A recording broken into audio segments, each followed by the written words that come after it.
Nagpuntang araw sa Pilipinas ang magamang gunmen sa Bondi Beach sa Australia bago nangyari ang pamamaril nila roon kung saan hindi pababa sa 16 ang namatay.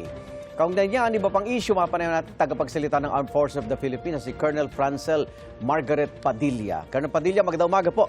Magandang umaga, Igan, at magandang umaga sa lahat ng inyong taga-subaybay. May impormasyon ba kayo dun sa travel history na mag-amang gunmen na to dito sa Pilipinas? Anong ginawa nila talaga? Well, basically, sir, we work on the data that we have. So, ang nakalap po natin dyan is from the Bureau of Immigration. Indeed, they came in the Philippines on November 1st and exited on November 28th. No? So, they came in through Manila and then pumunta po ng Davao.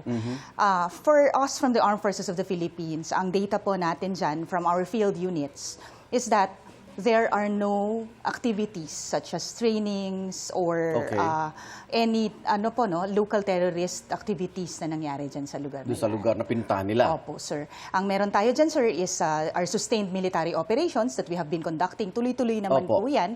And last week nga, sir, naiulat natin na meron nga po tayong na-neutralize na isang amir ng LTGs po.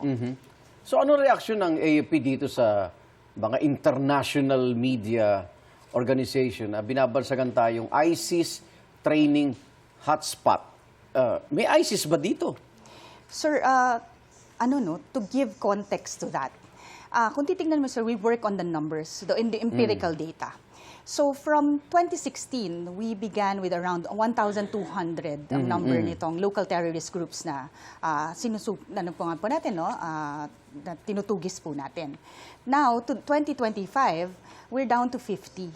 Okay. So the numbers alone can say that there is really no such activities na kaya na nilang i-conduct. Una dyan, sir, we have been able to neutralize yung mga leadership na po nila, yung amir nila. And we know that these kinds of groups would really have to work under a certain leadership.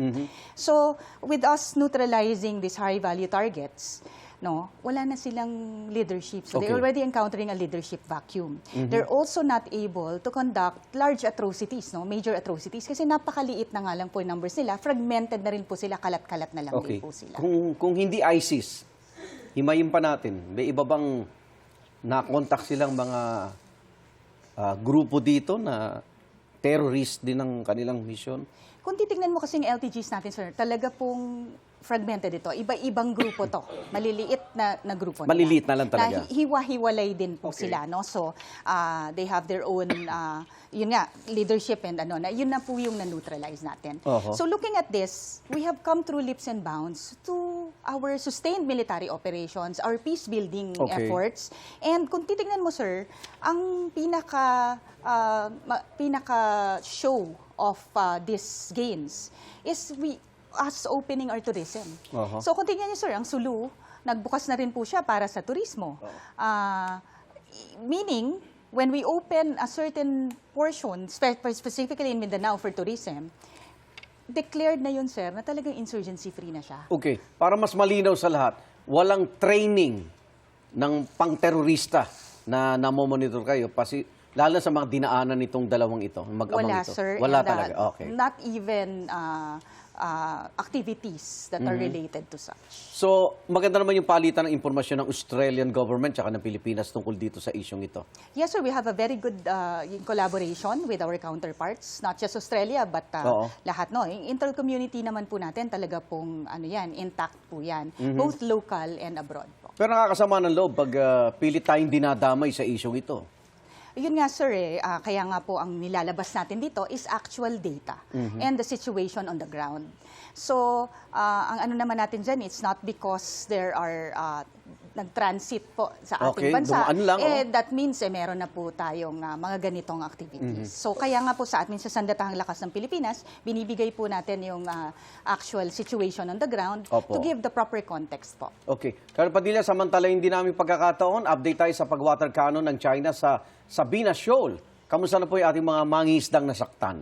Well, ito pong mga ganitong insidente, talaga naman puro may responde po agad ang ating pamahalaan dyan. Okay. No? So at the front lines of this are BFAR and the Philippine Coast Coast Guard, Guard. as they are the law enforcement po, no, sa ganyan. But of course, ang ina-assure po natin sa ating mga kababayan, ang inyong pong sandatahang lakas ng Pilipinas, hindi po tayo laging nalalayo. No? Patuloy po, 24/7, meron po tayong presence in our waters. No? So we conduct our maritime patrols both by sea and by air. And kahit na hindi nyo po kami nakikita, no? Kasi syempre gray ships po tayo, we are there for national security, but we are always there po. Okay. Paulit-ulit na itong harassment ng China. May bago bang direktiba ang Pangulo kaugnay sa mga insidente sa West Philippine Sea? Well, the directive remains. We are a peace-loving nation. Therefore, we do not escalate tensions. Opo. But nonetheless, sir, andyan pa rin po ang guidance that we will never surrender a single inch nor a millimeter of our territory to a foreign power po. Nako, kung ang unang hirit ay 26 years na kami sa ere, anniversary na po ng Armed Forces of the Philippines, ano po mga hakbang na ginagawa nyo para lalo pang palakasin yung ating national security at yung ating mga member ng AFP, Colonel Padilla? Sir, even, Congratulations, ha? Opo, sir, no? 9 na pong taon. So, 9 na pong taon na din po na patuloy po ang inyong sandatahang lakas ng Pilipinas na nagiging sandigan nga po, no? Tungo po sa bagong Pilipinas. And with that po, pinapakita po natin as yung mga activities po ng AFP, we are modernizing. We are now in a Horizon 3 of Okay. our modernization program, sir, no? So we are heavily investing on maritime patrols, maritime assets, aerial assets, and cyber security. So yan po yung tranche natin towards modernization. Over and above that, we're also strengthening alliances with like-minded nations and well-meaning nations. So nakikita nyo po, no, yung mga patrols that we are conducting, exercises that we are conducting, Opo. lumawig na siya. No? Ang dami na po na mga iba't ibang bansa na nandito sharing the same goal of maintaining a free and open Indo-Pacific. Bagamat stable yung internal defense natin, pero pa-external na rin po yung pagpapalakas Yes, sir. natin. So Ayun. ang shift po natin is from internal security operations to Yes. territorial defense. Kaya nga yan nga, sir, no, ito pong nakakalungkot nga na sabihin na ganyan ang bansag sa atin. Kasi Okay. we've really gone through so much to really declare ito na nga pong insurgency-free na po ang ating bayan. Pwede mag-demand tayo na i-correct na rin yung ganong impression na talagang itong mag-amang ito ay walang kinalaman ng Pilipinas sa kanilang ginawang insidente. Muli sa ating mga sundalo, saludo. Maraming salamat po, AFP spokesperson Colonel Francel Margaret Padilla. Ingat po kayo. Igan, mauna ka sa mga balita, mag-subscribe na sa GMA Integrated News sa YouTube para sa iba't ibang ulat sa ating bansa.